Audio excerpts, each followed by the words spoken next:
Today's video is going to be on Martin Luther and all the cool things he did that kind of reformed Christianity. And yes, as when Martin Luther was younger as a child, he always wanted to be a lawyer. However, he became a priest after being struck by lightning and crying out, "Help, Saint Anna, I will become a monk." And, you know, Saint Anne kind of did.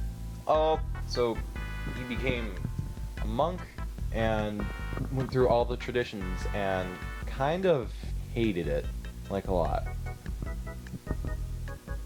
One day, in 1516, Martin Luther came across a Dominican friar named Johann Tetzel, who was selling indulgences. And Martin was like, "Hey, that's wrong.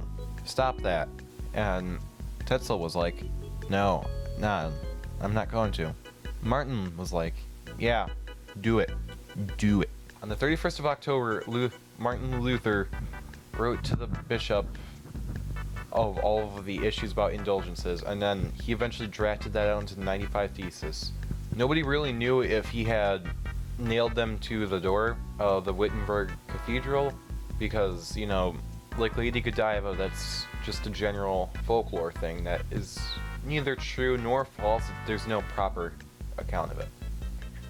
Around this time, Martin Luther lectured on the Psalms, books of Hebrews, Romans, and Galatians. And he came across things that were very contradictory to what the Catholic Church had been teaching everybody and had been keeping as doctrine, which included things such as faith alone through God's grace, hence the concept of the five solas. He also later came to find more things that were wrong, such as how the Catholic Church had recognized God itself rather than as a trinity at separate times in separate places under separate conditions. So, due to the invention of the printing press, or as I like to call it, one of those special printy boys, the 95 Theses got around really quickly. And it got its way all the way up to the Pope Leo X.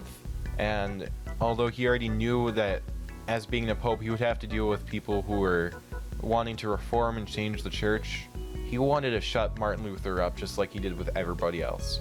But Martin Luther had been a pretty snaky guy. In 1520, Martin Luther was threatened with excommunication by the Pope unless he rejected 41 things he had written in the 95 Theses within 60 days. And you know what? Martin was like, "You know what? No. Because I know you're wrong, and I am really, really butt-headed." In June of 1520, the Pope threatened Luther with excommunication unless he rejected 41 things within 95 Theses in 60 days. And naturally, Martin was like, "No, I'm not going to do that because you can't tell me what to do. I listen to God." Thus, he was brought before the Diet of Worms, who was meant to kind of act like a court and judge Luther and give him a much more or less a crime, but it really turned into a very, very big shouting match. And this lasted over the course of several days. Ultimately, Martin Luther was declared an outlaw and a heretic and was excommunicated.